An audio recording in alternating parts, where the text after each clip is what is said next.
Insurance વગર દોડતા વાહનો પર બ્રેક લગાવવા સુપ્રીમ કોર્ટે પ્રસ્તાવ કર્યો। નો ઇન્સ્યોરન્સ નો ફ્યુઅલ અંગે પાયલોટ પ્રોજેક્ટ તૈયાર કરવાનો પ્રસ્તાવ કરાયો। વીમાના યોગ્ય અમલ માટે પાયલોટ પ્રોજેક્ટ લોન્ચ કરવા કેન્દ્રને સુપ્રીમે આદેશ કર્યો છે। વીમા વગરના વાહનોની ઓળખ કરવા પેટ્રોલ પંપ પર જ વ્યવસ્થા કરો।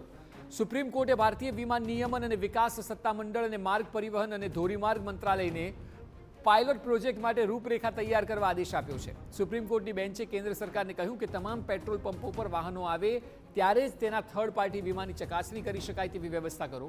જો કોઈ વાહન ચાલક પાસે થર્ડ પાર્ટી વીમો ન હોય તો તેને પેટ્રોલ કે ડીઝલ આપવામાં ન આવે। આ નિર્ણયથી વીમા વગરના વાહનોની ઓળખ થઈ શકશે, સાથે જ વાહન ચાલક પણ થર્ડ પાર્ટી વીમો લેતો થઈ જશે। સુપ્રીમની બેન્ચે વધુમાં નોંધ્યું કે નેશનલ હાઈવે પર અકસ્માતો વધી રહ્યા છે। ટોલ પ્લાઝા પર લાંબી લાઈનો અને અકસ્માતની ઘટનાઓ પણ સામે આવી રહી છે।